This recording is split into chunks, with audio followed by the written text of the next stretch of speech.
BPL মঞ্চে আড়ম্বরের সাথে আগমন ঘটেছিল রাজশাহীর যোদ্ধাদের। যুদ্ধ জয়ের মতো করেই রাজস্বিক ঢঙে শিরোপা নিয়ে ঘটেছে তাদের প্রস্থান। লোগোর পাশে যুক্ত হয়েছে একটা তারকা। ইতোমধ্যেই শিরোপা উদযাপনে তারা সামিল করেছেন নিজের জেলাকে। বরেন্দ্রভূমির দলটা বলতেই পারে সবে তো শুরু ভবিষ্যৎ সাফল্যের ড্রেস রিহার্সাল।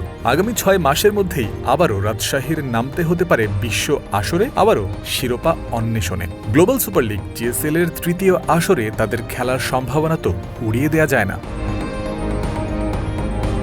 গায়ানা ভিত্তিক এই টি-20 টুর্নামেন্টের প্রথম 2 আসরে বাংলাদেশকে প্রতিনিধিত্ব করেছিল রংপুর রাইডার্স। এর মাঝে প্রথমবারই শিরোপা দেশে নিয়ে ফিরেছিলেন নুরুল হাসান সোহান, সৌম্য সরকাররা। সাধারণত বিশ্বের বিভিন্ন দেশে হওয়া ফ্র্যাঞ্চাইজি লিগের চ্যাম্পিয়ন দলগুলোই খেলে থাকে জিএসএল-এ। সেই হিসেবে 2024 সালে বিপিএল চ্যাম্পিয়ন ফরচুন বরিশালের খেলার কথা ছিল সেখানে, তবে দলটি সেবার অপারগতা প্রকাশ করেছিল। অন্যদিকে রংপুর রাইডার্স আগ্রহী ও প্রস্তুত ছিল পুরোদমে। খেলতে গিয়েও তারা করেছিল বাজিমাত। এরপর 2025-এর জিএসএল রাইডার্সরা গিয়েছিল ডিফেন্ডিং চ্যাম্পিয়ন হিসেবে, তবে সবশেষ ওই আসর রংপুর শেষ করেছে রানার্স আপ হয়ে।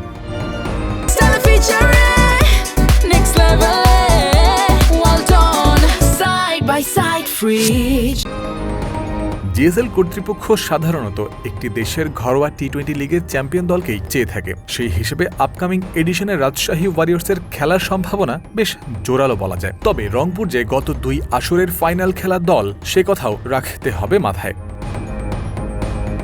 এই সম্পর্কে নিশ্চিত হওয়ার জন্য টুর্নামেন্ট কর্তৃপক্ষের সাথেও যোগাযোগ করেছিল ক্রিক ফ্রেন্সি। সেখান থেকে জানানো হয়েছে বিষয়টি সম্পর্কে বিস্তারিত তথ্য আসবে কিছুদিনের মধ্যেই। সবকিছু ঠিক থাকলে 2026 সালের জুলাই মাসে মাঠে গড়ানোর কথা রয়েছে গ্লোবাল সুপার লিগের 3 নম্বর আসর। জিএসএল-এ খেলার সম্ভাবনা সম্পর্কিত বিষয়ে রাজশাহী ওয়ারিয়র্সের হেড কোচ হান্নান সরকারের সঙ্গে কথা বলেছে ক্রিক ফ্রেন্সি। এমন টুর্নামেন্টে খেলতে তারাও পুরোদমে আগ্রহী। অবশ্যই আমরা গ্লোবাল সুপার লিগে খেলতে চাই। আমাদের মালিক পক্ষও চায় আমরা যেন বিশ্বমঞ্চে রাজশাহী ওয়ারিয়র্সকে প্রতিনিধিত্ব করি। আমরা আপাতত আলোচনা শুরু করেছি। টুর্নামেন্টের সঙ্গে যারা সম্পৃক্ত আছেন তাদের সাথে যোগাযোগ করব এবং অংশগ্রহণের প্রক্রিয়া সম্পর্কে বিস্তারিত ধারণা নেওয়ার চেষ্টা করব। তারপর যদি সুযোগ থাকে তাহলে অবশ্যই জিএসএল এর মতো টুর্নামেন্টে আপনারা রাজশাহীকে দেখতে পারবেন। যদি শেষ পর্যন্ত রাজশাহী গ্লোবাল সুপার লিগ খেলতে যায় তাহলে স্কোয়াড নিয়ে একটা জটিলতায় পড়তে হতেও পারে তাদের। জুলাই মাসেই জিম্বাবুয়ের বিপক্ষে 2 টেস্ট ও 3 ওয়ানডে ম্যাচের সিরিজ খেলার জন্য দেশটিতে ভ্রমণ করার কথা রয়েছে বাংলাদেশের। আর টাইগার ওডিআই দলের গুরুত্বপূর্ণ অংশ রাজশাহীর ক্যাপ্টেন নাজবুল হোসেন শান্ত।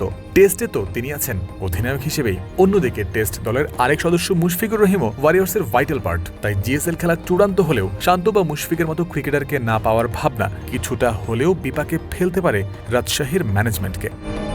জয়ন্ত বিন্দু, ক্রিক ফ্রেন্সি।